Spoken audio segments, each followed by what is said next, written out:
HuskyRadio.com, broadcasting live from the east side of Los Angeles. Green Ave Clothing, make sure you guys support. We live and direct. Go and introduce yourself. What we got on the spot today?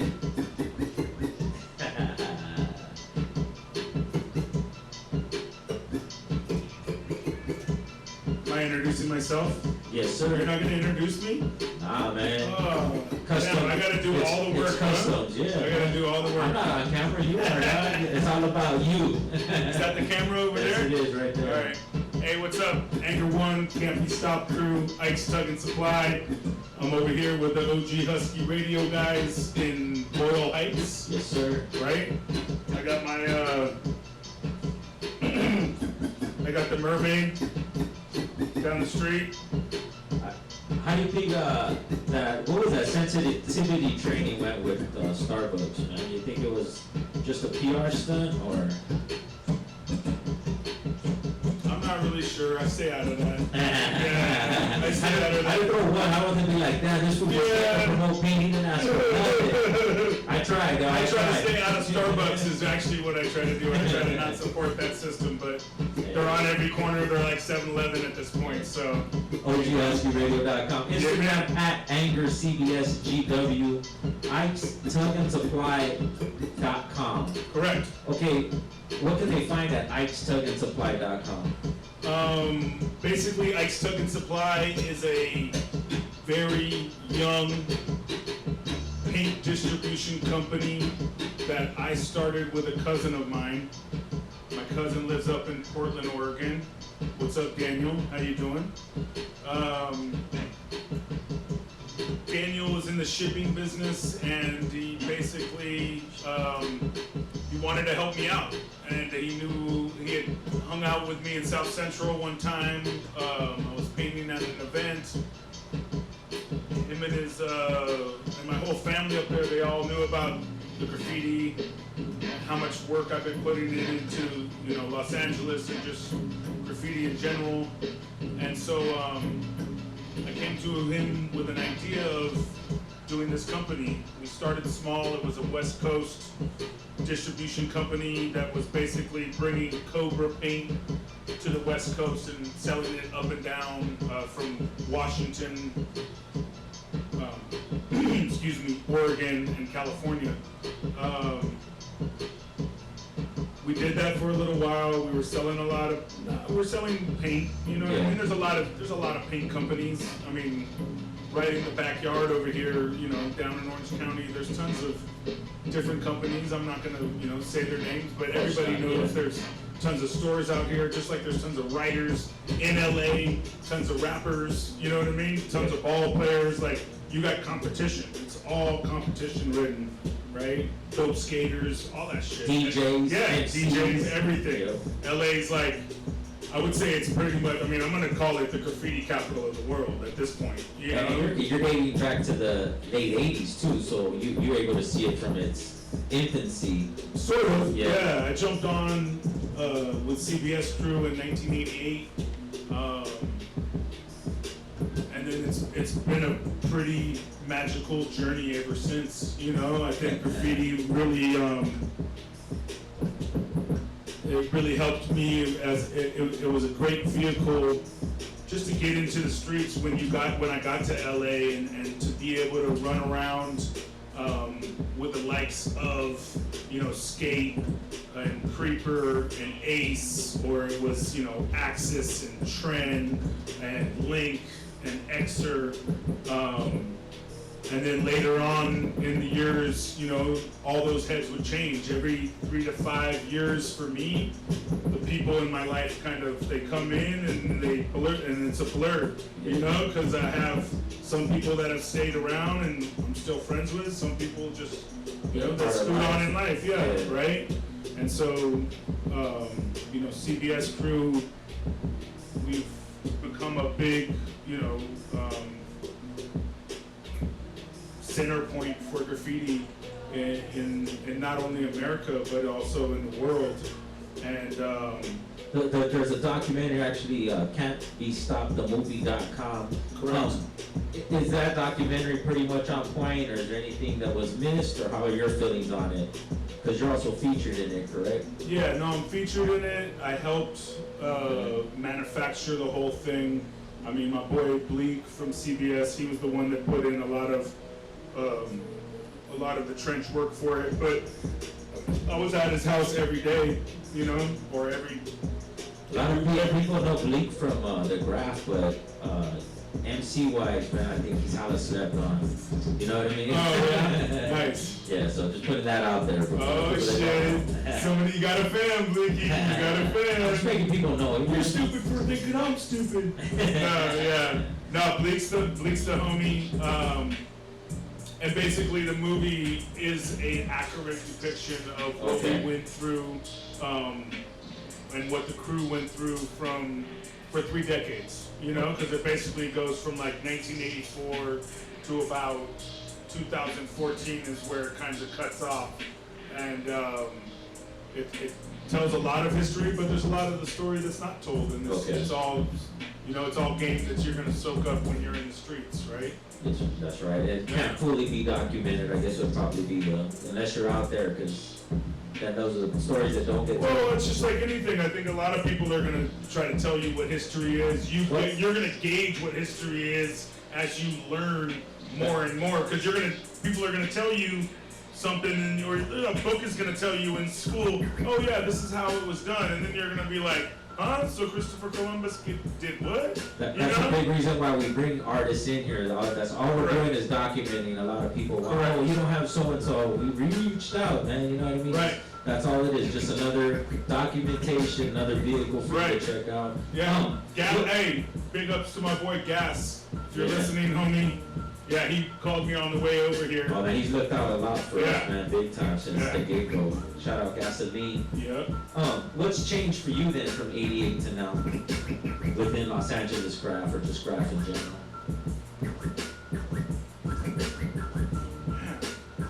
What's changed? I mean, I think it all kind of stays the same. You know what I mean? Just homies that I see are just getting older, or maybe I don't. You know, like there's people that you don't get to see. You know, when I went out to Italy to go, because I had to go out there to go to the factory to meet the guy that would be making the paint, and the guy that's distributing the paint. While I was out there is when Search passed away, right? Yeah. So I'm sitting in the hotel room with my boy Neon, and like I've known Search for fucking since I got into CBS, you know what I mean? Like that was one of my first bus bombing like kind of partners. Me, him, and Crash used to hit the buses over by La Cienega and Melrose, and I grew up in graffiti, and Search was always there. You know what I mean? Throughout the years, I would not see him, and then I would see him, and then I would not see him, and I would see him, and so I tried to, while doing this really cool, magical thing, which was going to the promised land, as they say, to go and, see where fucking spray paint's made, But I had to, like, deal with, oh, my homie, you know what I mean? Like, me and Search weren't best of friends. We didn't hang out every fucking day, but when you know somebody that long, when you see somebody for such a big gap of your life, you know what I mean? You know you're gonna miss that dude forever. Luckily, I know he's buried in Hollywood forever. That's where my boy Rob One's buried also. So at least he's close by. We know that, Mr. Ginsburg will never be forgotten. Just like a lot of the homies that have passed away, they'll never be forgotten. They ride through all of us, So while you're out checking out Clash Paint, you get the news that he passed away. Correct. Damn. Yeah. So that's some shit. Bittersweet. I still want to do I would love to do a search can. One of the reasons that I went out there is I just felt like graffiti's getting slept on. You know what I mean? Like with the advent of street art, everybody wants to get onto that type of thing, And meanwhile, within graffiti, a lot of things are getting forgot about, and there's a lot of pioneers, pioneers that passed away, pioneers that are still alive, that need to get their respect. If I can have anything to do with that, if Clash Paint or Ike's Tug and Supply can have anything to do with that, I mean, that was part of my reason to go out there, is because I don't want to go beg. I don't want to go to these companies and be like, hey, you should really do this. You should do this for this one guy. You know what I mean? Yeah. Now I got the power. Now I can push the button and say, hey, we're gonna do this for, like, one of the guys would be Is the Wiz. I think that dude's incredible, and one of his names I just found out was Ike. So it was kind of like correlating in my mind. I was like, oh, that's a trip. Like, his name was Ike before he wrote Is the Wiz. So I should, and he never got a can. And if I don't go do it, who's gonna go do it for him? He's just gonna get forgotten, you know? So like things like that, I want to. Real quick though, why Ike's Tug and Supply though? Why that name? Basically, I grew up without my dad. My dad was Ike, and he was he's a partier. So I was a child of the '70s, and he wasn't around. He was doing his thing. So my mom raised me the best that she could. I think when I was like maybe 27 or so, I got to know him. I probably could have kind of maybe left him and like not had to deal with it, like having a dad and just been like, oh, I'm already grown up, whatever. But like he had 7 brothers and sisters. They all had, kids, and like when I started to meet all my cousins, who now I'm in business with my cousin, right? My younger cousin, so now, now there was a reason in my mind that I kept in contact with him, kept him around as a friend, right? Realized like, I'm already grown up. He ain't gonna teach me nothing, I already know everything that I need to know to be a man, right?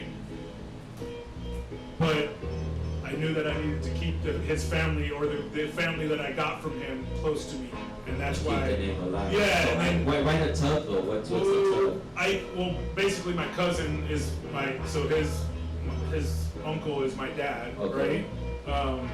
My dad grew up as a tugboat captain, and that's a hard-working job, And we figured like whatever we're gonna need to do to make a rep for ourselves is gonna take a lot of hard work, And if you look at the tugboats push big weight, right? Like you see them in the bay and it's this little tugboat and they're pushing this big old fucking barge or whatever, And so I grew up in, oh, that's the wifey. Sorry, baby. I'm on the. Don't you know I'm on the. Right now. Don't you know? There's video. There's proof. He ain't lying. Yeah. So I grew up in Alaska, and I grew up in Juneau, Alaska, and that's where he was working. So I always grew up with it around the tugboats, and I just felt like it was a good name because it was a hard-working name, and it was a good name to remind me of what got me to this point. That he didn't necessarily get me to where I needed to be at, but him not being there was an attribute to who I am, and that means something. You got to bring that with you when you stand strong, And then as an outsider, how could you not support that? IkesTugAndSupply.com. And what can we find? We can find Clash Paint, right? Yeah. Okay. It's an Italian brand. Yes, sir. And then how did you come across it? How did you decide to distribute that specific paint? Well, Clash was in America for a little while. I'm gonna say probably like a handful of years ago. There was a couple other companies that were distributing it. One was in Florida, the other one was up in the Northwest. At some point, the guy that was distributing the paint in Italy stopped hooking up his people. He just kind of, he was into music. Okay. So he kind of just dropped it, and the guy that was at the factory didn't know what to do with all this spray paint. And so basically this other writer, who's my boy Marco, he picked up the company a couple years ago and he started distributing it again, and they started to make the paint. So I saw it on Instagram. At that point I was selling Cobra, but only on the West Coast, with the dreams of, oh man, I'd love to be able to do my own thing and have my own vision of what I could do with a paint company, with me and actually what ended up happening was I hooked up with my buddy Neon. And Neon is not only a dope graffiti artist from the Bay Area, been around basically as long as I have, if not longer, in the Bay. He brought MTN paint into America in the early, 2002, 2003. Okay. I started buying paint from him and selling paint down here. I was probably the first person selling MTN right after Craft Angeles. That was 2003. I think maybe Crew West and like Maintain, those guys started selling paint either right around or right after I did.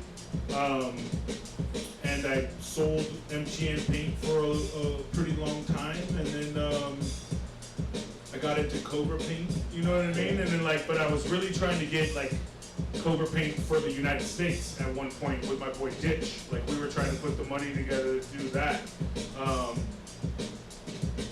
And then I ended up being in business with Neon, the guy that I used to buy paint from, ended up not being in business with MTN anymore, and I saw him as an asset. So I brought him to Ike's Tug and Supply. We made him a partner, so it's me, my cousin, and Neon. So we have vast graffiti knowledge. We have vast knowledge about graffiti products. Well, let's get into the product then. Yep. How many colors do you guys have? We have 140 colors. 140 colors. Okay. Yes, sir. And what's the pressure like? Is it? They call it a medium pressure. So And explain that to the people that. So medium pressure is just, the cans are made for either, say you're a piecer or a tagger, right? Or you're a bomber, whatever you want, right? Okay. You want to fill in fast, you want to fill in slow. Low pressure can's going to fill in a little bit slower. It's going to give you better lines though, as far as, when you're trying to outline your piece or do a character and all that stuff. But that stuff can be done with a high pressure can also. It just depends how you paint, how you like to paint. But then that also gets confusing because you have 150 colors in a low pressure, and then you have 160 colors in a high pressure. That's a lot of fucking colors to pick from, This can of paint is a medium pressure paint. It's got a soft valve system, and it's kind of like old hardcore when it first came into the United States, and a little bit like the old Krylon that people would have been painting with in the mid 80s. Okay. And by the late 80s, those cans were, the Krylon stopped making really good paint. They started getting into the watery in the 1990s, but you were getting watery paint. You weren't getting a thick, nice paint because all the laws were changing in America, and they were saying, hey, no more lead in the paint. By the way, there is paint from Mexico, and I'm hearing that it's got lead in it. So everybody be careful. There's 360, Evolve, a couple other brands. Not bashing anybody, but just lead is fucking, the paint is bad for you already. I was in this area and I was talking to a young guy, and he was trying to kind of say that because the paint was made by graffiti artists, sort of, that it wasn't as bad for you. That so somehow they made it better for you, and I was like, dude, you're fucking tripping, dude. I was like, this shit's terrible. You know what I mean? This shit is evil, and you gotta be wearing a mask pretty much all the time. You're taking a risk not doing that. Put a hanky on, t-shirt, whatever it is. But we all know Chinese paint it's cheaper to get. Yes. Supposedly it fades, but we don't know that. It's better now. You know what I mean? The older series, I guess would be but what's in the paint to make it so cheap? You know what I mean? Is one you got to ask that question. And I mean, There's a lot of. Even just the smell though, some of that paint you can smell and it's like that shit just. You gotta apologize. Like, yeah. like well, that shouldn't even like. When you gotta make another brand of paint to apologize for your one brand of paint, you know. The branding's good. The branding's good. I'm not. Again, I'm not hating. If you put any iron lac, if you put any iron lac, if you put loop in front of me, like when I went out to Italy, I painted with loop one day and Clash the next day because I knew the guys from Loop and I knew and I was going to hook up with the Clash. But like today, if I get, if I'm up in Salt Lake City, I'm painting with a Rusto and a adapter. Like I'm not a paint snob at all. Of course, I'd love to have my own paint. Oh wait, I do. Look, Clash paint, guys. Woo! IceTugAndSupply.com. Make sure you guys hit them up. Also Instagram at Cbs Gw. You also have pocket jammers too, though. You have one there to show them? Yes, sir. And those are available in how many colors also? They only come in 4 colors. 4 colors. Yeah. So only the basic, yellow, red, black, and white. Oh. You know what I mean? We wouldn't need to speak too much more on that. If you're looking for that can, you don't need a jungle green to fill. My little homie Rad, who I want to give him a big shout out because he lives in the area. Yeah. He loves these little cans. He refills them. There you go. There you go. So you know what I mean? Smart game like sold, not told, but you're getting it for free right now. Exactly. And I want to say what's up to all my graffiti wolves out there. Cbs Gw, staying strong. 30 years in the game. Yeah, man. So you got this Clash paint. So what's up with the sponsorship? People can hit you up on Instagram at Cbs Gw for that sponsorship. I'm sponsoring everybody in LA. Yeah, hit me up. Whoever, hit me up right now. Actually, I'm waiting for my phone call first. At Cbs Gw on Instagram. So call my phone. Go ahead. Hit me up for sponsorship. 213-500-6968. I got your fucking sponsorship right fucking here, man. Why not sponsorship, bro? No, you know what? Instagram's getting hit like a mother. Yeah, I know, right? Sponsorship is good. Sponsorship, you need to sponsor people. You know what I mean? Alcoholics need sponsorship, right? True that. You know? And I think, like our parents are our sponsors. Yeah. You know what I'm saying? Like we have homies that sponsor us and like co-sign for our bullshit or don't co-sign for our bullshit. Craft Game. Yeah, there's tons of fucking companies sponsoring people and throwing paint out there. We don't got it like that. You know what I mean? Like our company is young. Like I was saying before, like we gotta sell all of what we got to be able to get more, to be able to become something in the next 3 to 5 years. So right now we're not sponsoring anybody. We're gonna be doing events. We're gonna be putting together walls. We're gonna be using whatever connections we have to get where we need to get to. But that doesn't mean just, throwing paint out in the air and being like, yeah, I've had a lot of people hit me up. I can give you great pricing. I'll give you great pricing. That's what I can do. But it has to be an advantageous situation where we're both scratching each other's back. Because a lot of it is the writer, the person, that's receiving the paint, getting the free paint, fucking clicking his heels and going off into tagging Wonderland, right? Meanwhile, the person that's the sponsorer is the guy that's giving out the said amount of paint and usually never gets back what he's supposed to get back. So we're gonna flip it. We're gonna ask everybody listening to this interview to sponsor Clash Paint and actually buy it, so that we could actually have a company longevity starting from scratch. IceTugAndSupply.com. Yeah, we're gonna flip it. And we do have, I've felt a lot of love. I've felt love from not only my homies from CBS, Graffiti Wolves, but like K4Ps, WAIs, just a lot of different writers just getting a hold of me, just saying, Rick from I2W. The I2Ws let me post up with them over at the Beat Swap Meet most recently, so that I was super gracious for that. So I just take it where I can get it. You know, this weekend I'm going to be at that event for U4. Okay. Yeah, so I'll be over there. I'll have a booth. I'll probably be giving a portion of my whatever paint I sell, that profits I'm going to give to for his family. I didn't even know U4, but I'm glad to be part of this situation. Yeah, that's one thing that where it stretches out is that when people reach out, Saturday you have the U4 Memorial, Instagram at OG Husky Radio, the flyer with the address is on there already, and Sunday we have another memorial on Florence,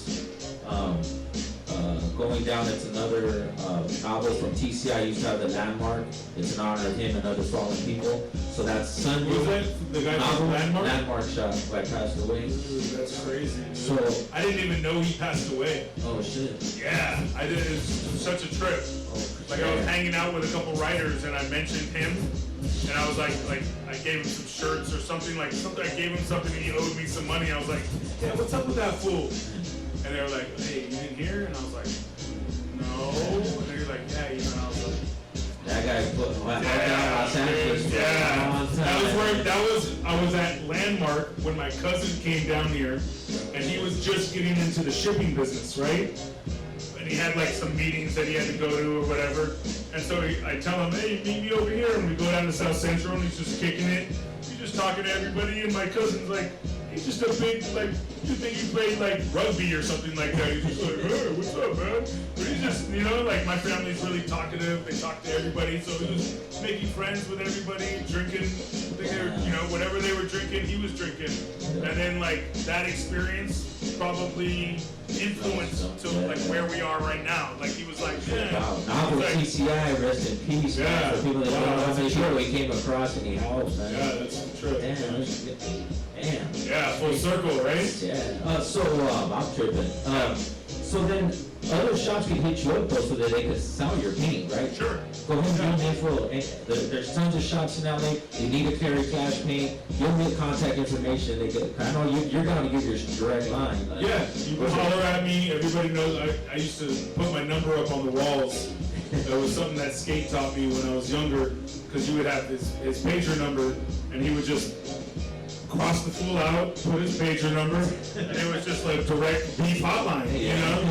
So I've been known to put my number on a wall or two in the past when I cross some fools out. Everybody knows the beef hotline. So yeah, 213-500-6968. You can call me if you need Clash paint and or Cobra paint. And then, what was the other part of that question? Well, where's it available right now? Oh, right now, I don't know. I think RD just has it at the new location that they just opened down the street. Yeah, so Los Angeles. No, RD opened in downtown. Okay. Right here on Los Angeles Street. So I'm pretty sure the paint's over there. I don't know if they're carrying it at their other store. And then not just Los Angeles, though. You have it for all United States, Canada, Mexico. Correct. Right now it's just we're creeping out. We're getting out there to different stores. We just opened up a store in El Paso. I think they're called Calavera. We have another store that's a great partner with us down in San Diego, which is called 760 Supplies. And we're basically, that's it. I mean, you know, it's a small list. I mean, we've kind of, Bad Habits is a place that buys Cobra paint from us. They're not steadily, you know, buying a lot from us. They don't have the Clash, but hey, Bad Habits, pick up some Clash paint. You know, we talk to a lot of people, you know, but yeah, you just gotta get people at the right time. You gotta get people to believe in your product, you know what I mean? And we're looking to help push the brand, or if you have events and he's able to set up, it's well worth it, anything of that nature. That's what a lot of people ask me about stores, and I'm like, no, I don't have a store. Like, I have a mobile store, and like, I'll go post up anywhere. I got all my paint organized, and like, people see it in the back of my van. Got these big crates, and I've got like a pop-up. And the setup is pretty sick. You're able to see it. Yeah. You know what I mean? So That's the way to go. I think brick and mortars they're tough. It's a tough business. You know what I mean? And there's, like you said, there's a gang of graph shops in LA. So my concept is more, hey, LA is a huge city. Be mobile. Be able to show up at somebody's doorstep, because today people drive far to go get paint. Yeah. And if you offer them a service where you're bringing it to them, they're gonna love that, and they're gonna want to use that service again. Instagram at Anchor Cbs Gw, IceTug and Supply.com. Thank you for coming through, man. Any shout outs? Yes, sir. Shout out to my son Logan, who graduated junior high today. Shout out to my son Landon, who's gonna graduate elementary school next week. Shout out to my wife for dealing with all of us. As the boys are getting older, they get a little more combative also. It's a weird little concept. Teenage. Yeah, 12 and 14. Oh, nice. So, yeah. She probably doesn't like that I'm scraggly, but whatever. I had to run over here and I didn't get to shave, so. But yeah, shout out to the entire Campy Stop crew, all of the graffiti wolves, all the crews that I've been clicked up with, and been privileged to call those guys friends, whether it's UTI, WAI, fuck, dude. One last question. I was trying to think of the big roll call. Thank you. Yeah, the roll call. Yeah, we'll be here all night. Yeah. What have you sacrificed, man? Because you've dedicated your lifestyle. Because it's more than just a hobby, obviously. What have you sacrificed that most people won't even see, or they, you know what I mean? Because I figure a kid right now looking up like, man, this fool just drives around slanging paint, dude. Like, that must be what's some of the sacrifice that they would I would say that I could probably have been a pretty good criminal defense lawyer.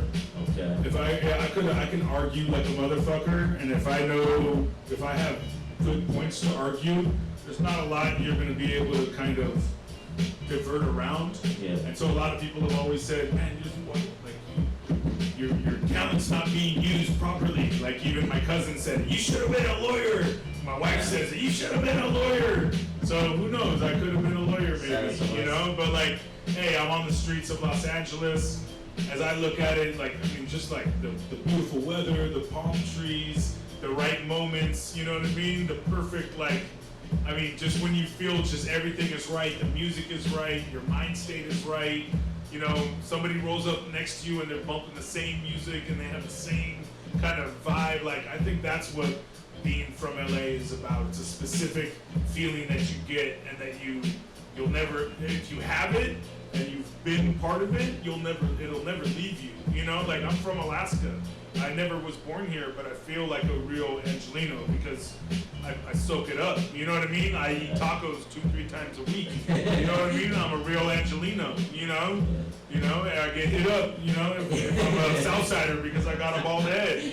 And just saying I got hit up. That's like LA shit. Like what do you mean? I got hit up. And so, I mean, did I sacrifice anything? Yeah, I got into a lot of trouble. You know what I mean? I got in trouble with the law.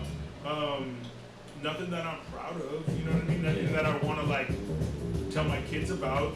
Hopefully they don't see this interview, and if they do, it's my life. You know what I mean? My life is an open book for people to read.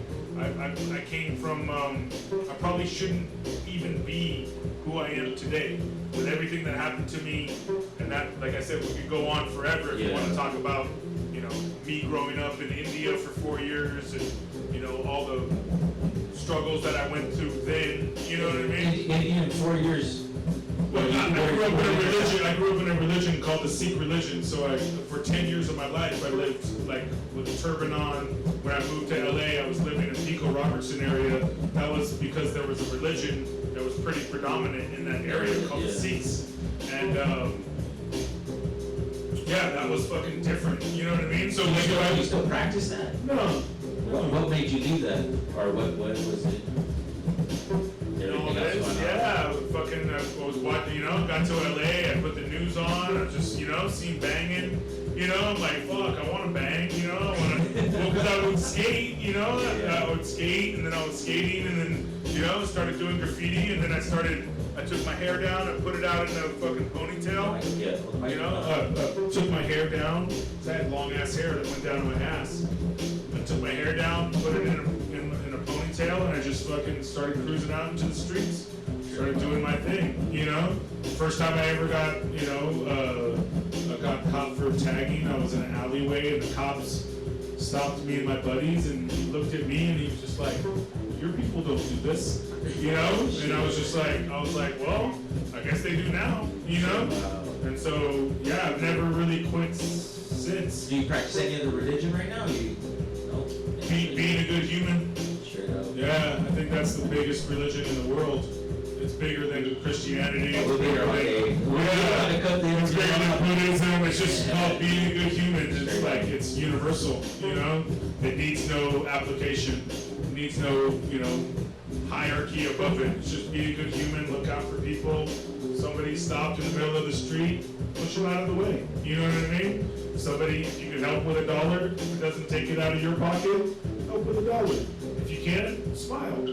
You know what I mean? Make life better for people is what you're here for. You're not here to like gain monetary ground. You know, if you can't make people feel better, then you're losing out. And you know, OGHuskyRadio.com, Instagram at AngerCBS Gw, IceTubAndSupply.com. Stay tuned. More interviews to come. OG Husky Radio, DJ Top Reg Live. Yeah.